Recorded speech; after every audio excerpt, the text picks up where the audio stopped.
تشریف لائے 12 ربیع الاول ہی کو میں مان لیتا ہوں، 17 کو مت مانیے، 12 کو میرے نبی آئے یا 17 کو دنیا میں آئے، جب سے لے کر آج تک، آج سے لے کے قیامت تک کوئی مسلمان یہ نہیں دکھا سکتا کہ قرآن کی ہر آیت پر کسی نے عمل کیا ہو 14 کو چھوڑ کر۔ قرآن کی ہر آیت پر 14 کو چھوڑ کر کسی نے مکمل عمل کیا ہو مجھے بتائیں، اور آپ جا کے ٹٹولو تلاش کرو۔ قرآن کہتا ہے اقیموا الصلاۃ، نماز قائم کرو، وآتوا الزکوٰۃ، کسی کوئی زکوٰۃ دیتا ہے نماز پڑھتے ہوئے؟ کسی نے نہیں دی۔ ہماری جان قربان و سلیقہ جس نے اس آیت کے مصداق بن کر بتایا کہ ہم نماز بھی پڑھتے ہیں اور نماز میں انگوٹھی اتار کر زکوٰۃ بھی ادا کرتے ہیں۔ سبحان اللہ ہے کوئی نہیں۔ اب قرآن نے کہا وَارْكَعُوا مَعَ الرَّاكِعِينَ، رکوع کی بات آ گئی، وَاسْجُدُوا مَعَ السَّاجِدِينَ۔ اچھا سجدہ کرنے والا کوئی ملتا ہے؟ سجدہ کرنے والا کوئی ملتا ہے جس کے سجدے کو ہم دیکھیں؟ ایک شخصیت ملتی ہے سجدہ کرنے والی جس کا نام ہے محمد مصطفیٰ بن عبداللہ، اللہم صلی علی محمد وآل محمد وعجل فرجہ۔ ایک شخصیت ملتی ہے، کہا کہ وہ سجدے میں گئے، امام حسین پشت پہ آ کر بیٹھ گئے، رسول نے سجدے کو چھوٹا نہیں کیا۔ اس کے علاوہ شاید کوئی مانے کہ نہیں مانے، ایک واقعہ بہت معتبر طریقے سے تمام کتب میں لکھا ہے، ہر مسلک کی کتاب میں لکھا ہے، اور میں آپ کی بارگاہ میں کئی دفعہ پڑھ چکا ہوں۔ کہا کہ ایک موقع پر عرب کے اندر ایک پریشانی آ گئی، ایک تکلیف آ گئی، تمام لوگوں نے جا جا کر کے اپنے خدا سے دعا کی، اپنے بتوں سے دعائیں کی، اپنے اپنے خدا کے سامنے سجدہ رکھا، سارے نے سجدہ کیا، لیکن کسی کا سجدہ قبول نہیں ہوا۔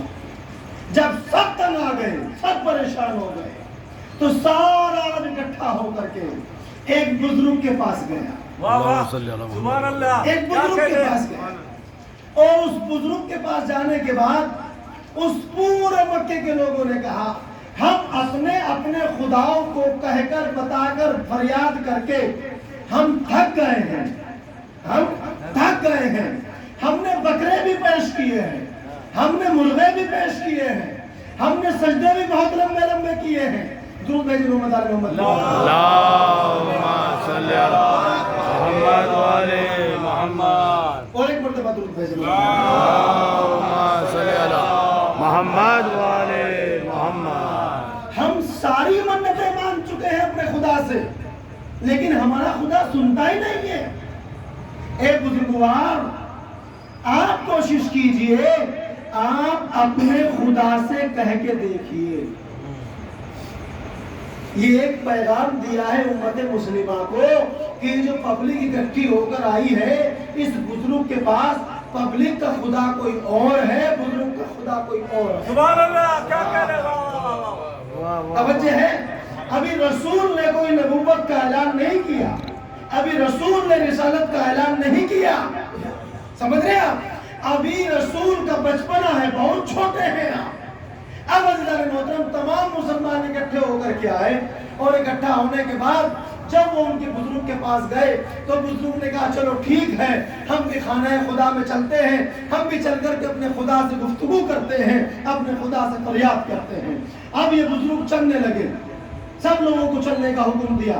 اب یہ بزرگ اپنے گھر کی طرف پلٹے اور ایک چھوٹے سے بچے کو ہاتھوں میں لیا، واہ واہ، ایک چھوٹے سے بچے کو ہاتھوں میں لیا، اور ہاتھوں میں لینے کے بعد علامہ الخیری جنہوں نے ہندوستان کے اندر سب سے پہلے کتاب لکھی تھی کہ حضرت ابو طالب مومن یا ولی، انہوں نے کیا لکھا؟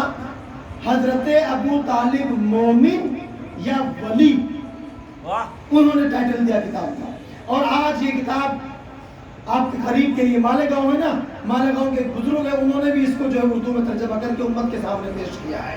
عزیزان محترم، وہ بزرگ اس بچے کو اٹھاتے ہیں اور بچے کو اٹھا کر کے خانہ خدا میں جاتے ہیں۔ لوگوں نے دیکھا کہ وہ بھی اب اپنے خدا کے سامنے سجدہ کرتے تھے۔ یہ ساجدین انہوں نے لکھا ہے کہ یہ سید الساجدین، ہم تو اپنے چوتھے امام کو بھی کہتے ہیں سید الساجدین، لیکن چوتھے امام سے پہلے آپ کے دادا کو مکے کے لوگوں نے کہا سید الساجدین۔ انہوں نے اپنا سر سجدے میں رکھا اور سر سجدے میں رکھنے کے بعد اللہ کی بارگاہ میں فریاد کی، پروردگار میں تیری بارگاہ میں جھک رہا ہوں، میرے اس سجدے کی برکت سے اور اس نورانی بچے کی برکت سے ان کی جو تمنا ہے وہ پوری کر دے۔